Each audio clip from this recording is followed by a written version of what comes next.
வியாதியில நீ செத்துருவ அப்படின்னு சொல்லுவான். கனவுல வருவான். கனவுல திடீர்னு வந்து 2 கொம்பு வச்சுக்கிட்டு வாயை பல்ல நீட்டிக்கிட்டு அங்கிருந்து வந்து நம்மளை குத்துற மாதிரி நம்மளை பயப்படுத்துவான். நம்மளை தூக்கி போட்டு அமுக்கும். ஐயோ ஐயோ சத்தம் போட முடியல, ஆனா போட்டு அமுக்கி விட்டான். பயம். ராத்திரியெல்லாம் கனவு பிக்கிது. நம்ம ஒரு மக்களுடைய பாஷை. அல்லேலூயா. கனவு என்ன செய்வான்? பிக்கிதான். பயம். ராத்திரி படுக்கணும்னாலே பயம். ஐயோ கனவு பிக்க ஆரம்பிச்சிருமே. தோத்திரம். அல்லேலூயா. நான் கேட்டவரம்பாளையத்துக்கு வந்து ஒரு 1-2 ஆண்டு இருக்கும். அந்த நேரத்துல நாங்க கிராமங்களுக்கு இயேசுவை பத்தி சொல்றதுக்கு போயிடும். போய் திரும்பி வந்து பார்த்தா நம்ம வீட்டு வாசல்ல ஊறப்பட்ட ஜனங்க படுத்து கிடப்பான். அப்புறம் நான் கேட்பேன் அந்த வீட்டு ஓனர்கிட்ட, என்ன இந்த மாதிரி வந்து என் வீட்டுக்குள்ள நான் வீட்டுக்குள்ள போக கூட வழி இல்லாம நான் வாடகை கொடுத்து கூட்டு பிடிச்சி வச்சிருக்கேன், ஏன் வீட்டு வாசல்ல எல்லாம் படுக்கிறாங்க. அப்புறம் என் வீட்டுக்கு முன்னால இருக்கிற அம்மா சொல்லுது, ஐயா யாரையும் திட்டாத, அவங்கெல்லாம் நீ வந்த பொருள்தான் கெட்ட கிடவே இல்லையா, அதனால இங்க வந்து படுக்கிறாங்க. இங்க படுத்தா நல்ல தூக்கம் வரதான், சாணி மொழி வச்சிருக்கோம் அந்த தரைய நீட்டா, அதனால வந்து படுக்கிறாங்க. நீங்க வந்த பொருள் கெட்ட கனவு யாருக்குமே வரலையா. அல்லேலூயா. பிசாசு கெட்ட கனவை கொண்டு வந்து நம்மளை பிச்சு பயப்படுத்தி நம்மளை வேதனைப்படுத்துவான். ஆனா நம்ம ஆண்டவர் நம்மை தைரியப்படுத்துறார். எப்படியெல்லாம் தைரியப்படுத்துறார், நம்ம எதுலாம் தைரியமா இருக்கணும் அப்படின்னு வசனங்களை நான் சொல்றேன். இந்த தண்ணியெல்லாம் குடிச்சதெல்லாம் போதும். என்ன இப்ப என்ன பண்ணுங்க, பைபிளை எடுத்து பைபிளை முதல்ல படிங்க. வசனத்தை எடுத்து படிக்க வாஞ்சியா இருக்கணும். இல்லைன்னா நீங்க எல்லாம் போனோம்னு அர்த்தம். போனத்துக்கு முன்னால நான் பிரசங்கம் பண்ணியிருக்கேன்னு அர்த்தம். யாரெல்லாம் வசனம் எடுத்து படிக்கலையோ விசுவாசி, வசனம் எடுத்து படிக்காத விசுவாசி எல்லாம் செத்த புணத்துக்கு சமம். கரெக்டா? நீங்க புணமா இருந்தா இருங்க, உயிரா இருந்தா படிங்க. சரி, இப்ப நான் வசனத்தை சொல்றேன். முதலாவது வசனம் 2 சாமுவேலின் புத்தகம் 7ஆம் அதிகாரம் அதனுடைய 27ஆம் வசனம். 1 நாளாகமம் 17ஆம் அதிகாரம் அதனுடைய 25ஆம் வசனம். அதாவது 2 சாமுவேல் 7:27, 1 நாளாகமம் 17:25. இந்த 2 வசனத்தையும் நாம பார்க்க போறோம். முதலாவது யாராவது படிக்கிறீங்களா?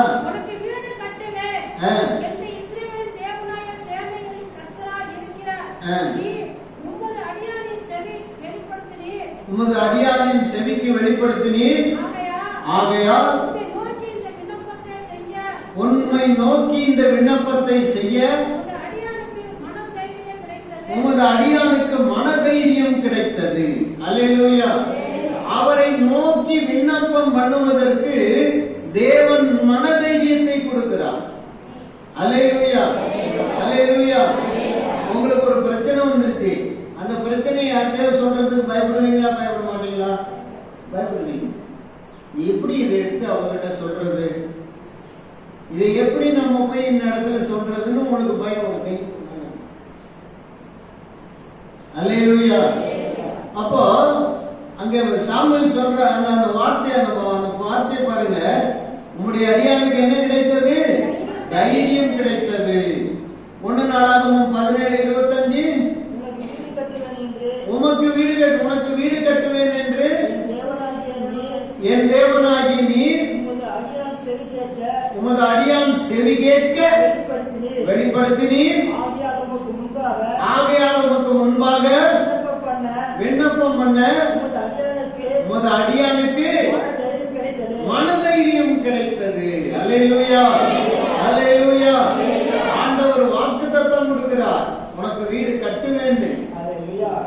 வீடு கட்டுவேன்னு வாக்குத்தத்தம் கொடுத்தவரு நீயும் ஜெபம் பண்ணுன்னு ஒரு மனதைரியத்தையும் கொடுக்கிறார். அவன் மனதைரியத்தோடு ஜெபம் பண்றான். ஏசப்பா சொல்லிட்டார், கண்டிப்பா நான் கேட்கிறத கொடுப்பார், கண்டிப்பா நான் ஜெபிக்கிறத செய்வார், கண்டிப்பா என் வாழ்க்கையில ஒரு விடிவு பிறக்கும். எனக்கும் ஆண்டவர் தைரியத்தை கொடுத்துட்டார். நான் இனிமே தொடர்ந்து ஜெபம் பண்ணுவேன். அல்லேலூயா. அல்லேலூயா. ஆண்டவர் கேட்டாலும் ஜெபிக்கணும், கேட்டாலும் ஜெபிக்கணும், தந்தாலும் ஜெபிக்கணும், தராட்டாலும் ஜெபிக்கணும். சூழ்நிலை சாதகமாய் இருந்தாலும் ஜெபிக்கணும், சூழ்நிலை பாதகமாய் இருந்தாலும் ஜெபிக்கணும். நமக்கு ஏதாவது கிடைக்கும் என்கிற அந்த நிலையில ஒரு 2 நாள் கிடைக்கலன்னா 3ஆவது நாள் நம்ம ஜெபத்தை விட்டுறக்கூடாது. ஜெபிக்கிறது நடக்கிற வரைக்கும் நம்ம பண்ணணும், ஜெபிச்சுக்கிட்டே இருக்கணும். அதுக்குதான் ஆண்டவர் நமக்கு என்ன கொடுத்திருக்கிறாரு, நீ ஜெபம் பண்ணு, உன் ஜெபத்தினுடைய முடிவு எப்படி இருக்கும், வெற்றியா. அல்லேலூயா. நீ ஜெபம் பண்ண மனதைரியம் வேணும் நமக்கு. ஏசப்பா என் ஜெபத்தை கேட்பார், அதனால நான் ஜெபிக்கிறேன், நான் ஜெபம் பண்ணிக்கிட்டே தான் இருப்பேன். ஏசப்பா நீ என்ன ஏன் சோதிக்கிற அப்படின்னு கேட்க மாட்டேன். கிராமத்து ஜனங்களுடைய கேள்வி அது, நீ என்ன சோதிக்கிற அப்படி கேட்க மாட்டேன். என் தேவன் என் தேவைகளை சந்திப்பார், அவர் சந்திக்கிற வரைக்கும் நான் ஜெபம் பண்ணிக்கிட்டே இருப்பேன். அல்லேலூயா. கண்ணை திறந்து சந்திச்சாருன்னு பார்த்து ஜெபம் பண்ணக்கூடாது. அவர் சந்திக்காம இருந்தாலும் சரி, ஆண்டவரே நான் நேரத்துக்கு நேரம் கரெக்டான நேரத்துல வந்து உங்களுடைய பாதத்துல உட்கார்ந்து உம்மை நோக்கி பார்த்து ஏசப்பான்னு கூப்பிட்டு கொண்டு, ஆண்டவரை நோக்கி கண்ணீர் விட்டு கொண்டு, ஆண்டவரை நோக்கி என் தேவைகளை சொல்லிக் கொண்டு, என் பாரத்தை ஆண்டவரிடத்துல இறக்கி வைத்துக் கொண்டே இருப்பேன். அதுக்கு எனக்கு தைரியம் கொடுத்துட்டாங்க. ஆமென். இனிமே உங்க ஜபத்துக்கு நீங்க என்னைக்கு என்ன செய்யக்கூடாது, பயந்து ஜெபிக்க கூடாது. இது நடக்குமா நடக்காதா, இது கிடைக்குமா கிடைக்காதா, இது வருமா வராதா அப்படின்னு யாரும் சந்தேகப்படவே கூடாது. அல்லேலூயா. அடுத்தது நாம் எதற்காக தைரியம் கொள்ள வேண்டும்? யூதாவின் புத்தகம் 1ஆம் அதிகாரம் 3ஆம் வசனம். யூதா 1ஆம் அதிகாரம் 3ஆம் வசனம். யூதாவின் புத்தகம் வெளிப்படுத்தின விஷயம் முந்தின புத்தகம் யூதா 1ஆம் அதிகாரம் 3ஆம் வசனம் படிங்க யாராவது. பிரியமானவர்களே, பொதுவான ரட்சிப்பை குறித்து உங்களுக்கு எழுதும்படி நான் மிகவும் கருத்துள்ளவனாயிருக்கையில் பரிசுத்தவான்களுக்கு ஒரு விசை ஒப்பு கொடுக்கப்பட்ட விசுவாசத்திற்காக தைரியமாய் போராட வேண்டும் என்று எழுதி உணர்த்துவது எனக்கு அவசியமாய் கண்டது. அல்லேலூயா. தைரியமாய் போராடுவதற்கு, போராட ஒரு தைரியம். என்ன போராட்டம்? விசுவாசத்திற்காக தைரியமா நீங்க போராடணும். பாருங்க, எல்லாரும் பாருங்க, விசுவாசத்திற்காக நீங்க என்ன பண்ணணும்? தைரியமா போராடணும். இயேசுவை பாத்தீங்களா? இயேசுவை பாத்தீங்களா? தாமஸ் இயேசுவை பாத்தீங்களா? நீ இயேசுவை பாத்தியா? நீ பாத்தியா? பாத்தீங்களா? இயேசுவை பாத்தீங்களா? முதல் இயேசுவை பாத்தீங்களா? இயேசு வந்தாரா வீட்டுக்கு? இயேசுவை பார்த்தோமா? இயேசுவை பார்க்கல. அல்லேலூயா. பாஸ்டர் தான் பாக்குறீங்க. ஆனா இயேசு இந்த இடத்துல இருக்காருன்னு நம்ம என்ன பண்றோம்? விசுவாசிக்கிறோம். ஒருத்தன் கேட்கிறான், என்னப்பா நீங்க இருக்கீங்க, பாஸ்டர் இங்க இருக்காரு, ஒரு சிலையும் காணோம், ஒரு படத்தையும் காணோம், ஒன்னையும் காணோம், இயேசுன்னு சொல்றீங்க, இயேசுவை சொல்ற இயேசு சொல்லி இருக்கீங்க, அது எப்படி நடக்குமா? அதெல்லாம் இயேசு இருந்தாக்க அவங்க பக்கத்துல ஒரு போட்டோ வைக்கணும், இல்லைன்னா ஒரு சிலை வைக்கணும். இது மனுஷனோட பழக்கம். ஆனா நம் தேவன் ஆவியா இருக்கிறார், நம் தேவன் வார்த்தையா இருக்கிறார். அவரை விசுவாசிக்கிற நான் என் விசுவாசத்துக்கு விரோதமாய் இருக்கிற எல்லா சத்துருவையும் எல்லா கிரியைகளையும் நான் எதிர்த்து போராடுவதற்கு தைரியம் உள்ளவன. அதை எதிர்த்து நான் போராடுவேன். என் விசுவாசம் தான் ஜெயிக்கும். அவனுடைய எல்லா யுத்தங்களும் ஒண்ணுமில்லாம போகும். அப்படிப்பட்ட ஒரு விசுவாசத்துக்கான தைரியம் வாழ்க்கையில உண்டாகும். இரண்டாவது தைரியம் என்ன தைரியம்? விசுவாசத்திற்கான தைரியம். விசுவாசத்திற்காக போராடுவதற்கு உங்களுக்கு தைரியம். தைரியம் இருக்கா? இன்னைக்கு அநேகர் எந்த சாதி சாணம்லாம் இந்த மாதிரி அகலியா போட்டதுக்கு வரமாட்டாங்க. அதனால நாங்களும் அப்படியே ஒழுங்கி சபைக்கு வருவோம்.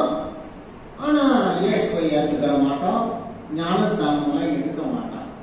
அது ஒருத்தர் சொல்லிட்டே போனாங்க, மாஸ்டர் நான் ஞானஸ்நானம் எடுக்க மாட்டேன். சரி, ரொம்ப சந்தோஷம். அல்லேலூயா.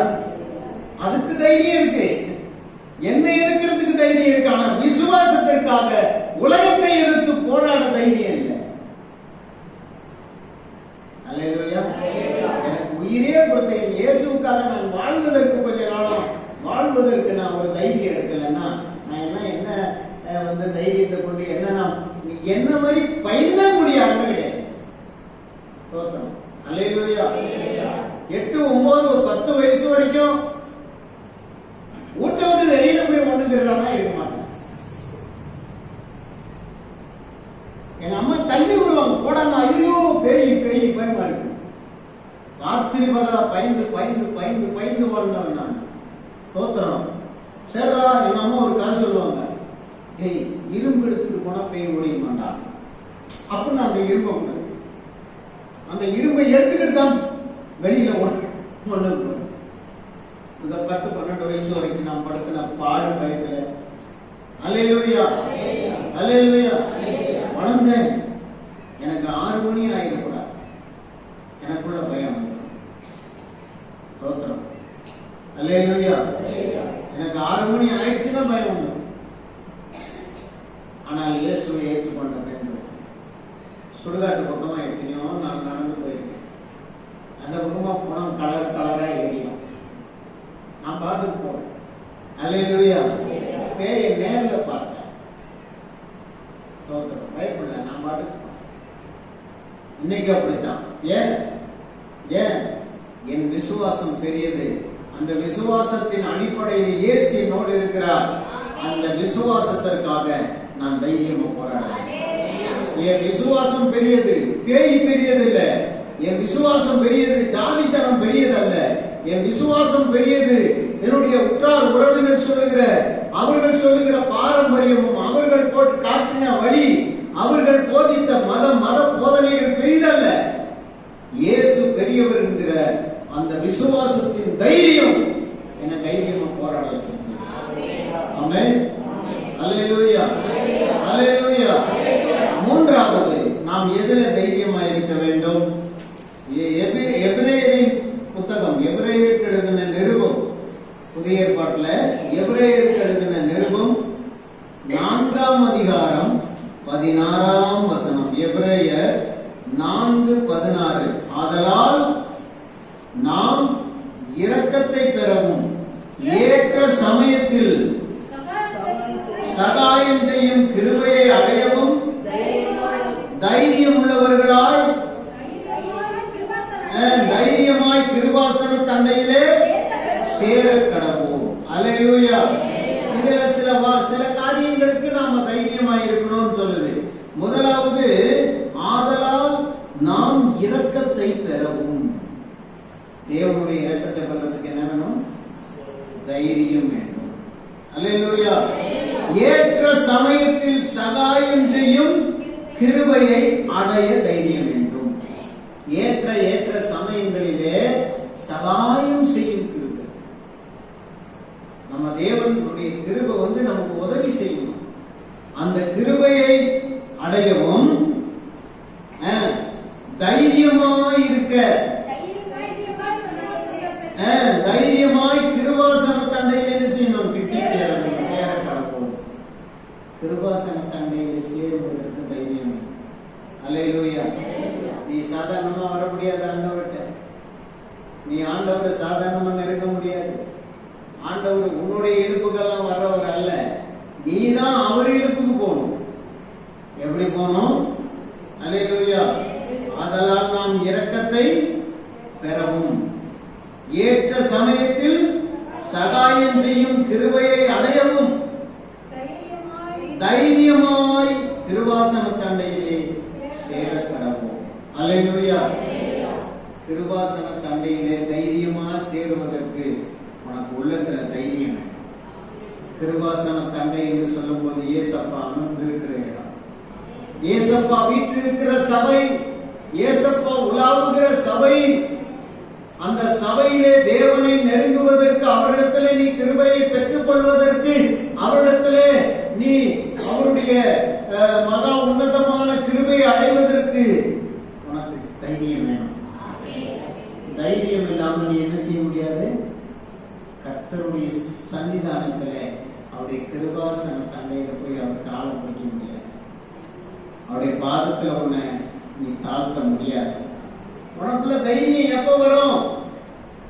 நீ ரட்சிக்கப்படுவதற்கு உன்னை நீ தீர்மானித்து ஒப்பு கொடுத்தால் அந்த தைரியம் வரும். இன்னைய வரைக்கும் நீங்க அநேகருக்குள்ள தைரியம் இல்லை. ஏன் தைரியம் இல்லை தெரியுமா? அல்லேலூயா. எத்தனை பேர் ஆண்டவருடைய வசனத்துக்கு தங்களை அர்ப்பணிக்கிறீர்கள் அப்படின்னோடனே ஒரு குடும்பம் இப்படி ஒருத்தர் பார்த்துக்கிறாங்க.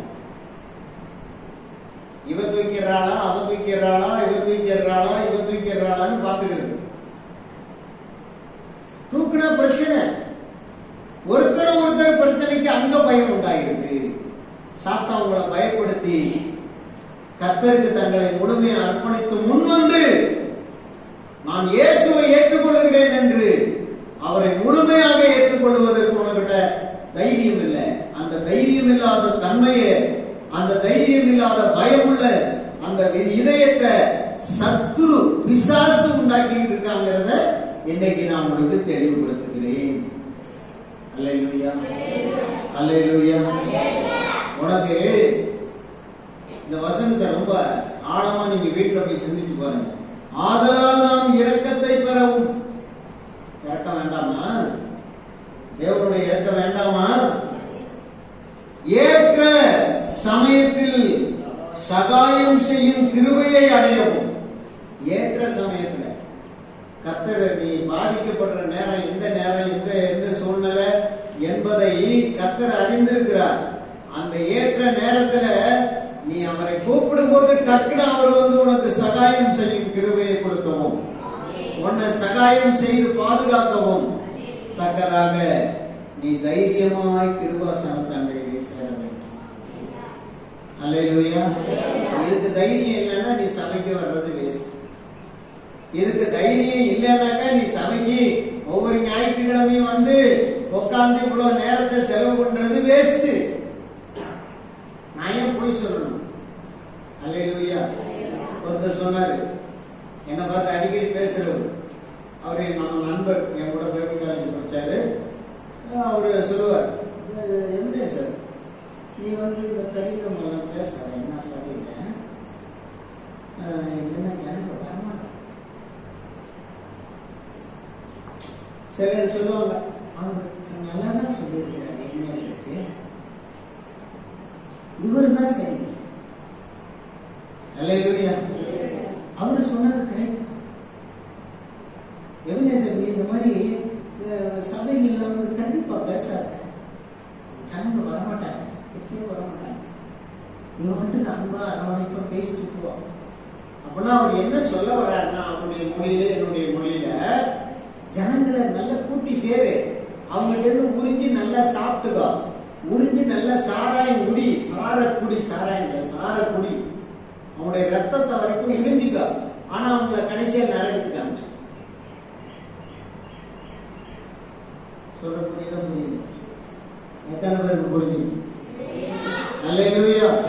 நீ சத்தியத்தை சொல்லாத, சத்துரு ஆவாத, நல்ல இன்பமா பேசு. அவன் தைரியமா இருந்தா இருந்துட்டு போறான், அவன் கோழையா இருந்தா இருந்துட்டு போறான், அவன் செத்தா சாவுறான், அவன் நரகத்துக்கு போறான். அவனுக்கு நல்ல அழக போதனையா சொல்லு. இன்னைக்கு முக்கியமான தலைவர்களை இன்னைக்கு என்ன பண்ண ஆரம்பிச்சிட்டாங்க? கர்த்தர் ஆசீர்வாதம், சாபத்தை ஆசீர்வாதமாக மாற்றுவார் நம்பு அப்படின்னு பேச ஆரம்பிச்சிட்டாங்க. ஒவ்வொரு நாளும் நல்ல கட்டிங் மெசேஜ். இன்னைக்கு அநேக பெருந்தலைவர்கள் சொல்றவங்க கட்டிங் மெசேஜ் போடுறாங்க. தேவன் உன்னோடு இருக்கிறார், ஏன் பயப்படுகிறார் அப்படின்னு ஒவ்வொரு நாளும் ஒரு கட்டிங் மெசேஜ். ஒரு 4 நிமிஷம் 2 நிமிஷம் 3 நிமிஷம் பேச, அது போட்டாதான் சப்ஸ்கிரைப் ஏறணும். அல்லேலூயா. எனக்கு சப்ஸ்கிரைப் ஏறுவானா? நான் எல்லாத்தையும் சொல்லுவேன், டேய் என்னடா யூடியூப் நடத்துற, உனக்கு வந்து சப்ஸ்கிரைபா வரல அப்படின்னு எங்க அண்ணன் கேட்பார். நான் சொல்லுவேன், நான் நடத்துறது வந்து சோசியல் மீடியா இல்ல, ஸ்பிரிச்சுவல் மீடியா. ஸ்பிரிச்சுவல்ல இருக்கிறவன் தான் நமக்கு என்ன செய்வான்? மார்க் போடுவான். அல்லேலூயா. நான் சோசியல் மீடியா நடத்தணும்னு நினைச்சேன்னா ஆடிப்பாடி நான் உலகத்திலேயே இருந்திருப்பேன், சினிமா துறைக்கு போயிருப்பேன். நான் சினிமா துறைக்கு தான் நான் போனேன், அங்கேயே இருந்துருப்பேன், நல்லா இன்னைக்கு சம்பாதிச்சிருப்பேன். சினிமாக்காரனுக்கெல்லாம் இன்னைக்கு சம்பளம் எவ்வளோ தெரியுமா? ஒரு நாளைக்கு சைட் ஆக்டர் சாதாரணமாக அப்படி இப்படி நின்று எப்படி வேலை பார்த்தோமா நடிக்கிறவங்க கூட ஒரு நாளைக்கு 5000 ரூபா சம்பளம். ஒரு நாளைக்கு 5000. அவன் வேற எந்த வேலையும் செய்ய மாட்டான், சும்மா முகத்தை காட்டுவான், டீ எடுத்துட்டு போவான், அந்த அந்த இடத்துல இருக்கிற அந்த அவங்க சொன்ன ஆக்டருக்கு அப்படி இப்படி கொண்டு போகிற மாதிரி ஒரு சின்ன சீனு. ஒரு நாளைக்கு 5000. படம் முடியும் போது அவன் எப்படியும் ஒரு 10 லட்ச ரூபாய் 20 லட்ச ரூபாய் சம்பாதிச்சான். அதுல இது தைரியம் வேணும்னா எதுக்கு தைரியம் தெரியுமா? இதுக்குதான் தைரியம். எதுக்கு? எதுக்கு? கிருபாசனம் தன்னையிலே சேருவதற்கு. இயேசுகிட்ட வரதுக்கு ஒரு தைரியம் வேணும். சும்மாலாம் சாப்பிட்டா வரமாட்டாங்க. அதான் நம்ம அமுதவழிக்கு ஜெபம் பண்ண முடியலன்னு வச்சுக்க, 2 நாள் தான் ஜெபிக்க முடியல. ஏன் தெரியுமா? தைரியம் இல்லை, பயம். ஏதாவது ஒரு சூழ்நிலை, ஏதாவது ஒரு சிந்தனை, எதையாவது ஒன்று கொண்டு உள்ள போட்டு உன்னை ஜெபிக்க விடாம. கர்த்தருக்கு ஸ்தோத்திரம். அல்லேலூயா. கர்த்தருக்கு ஸ்தோத்திரம். அல்லேலூயா. அல்லேலூயா. அப்ப பாருங்க,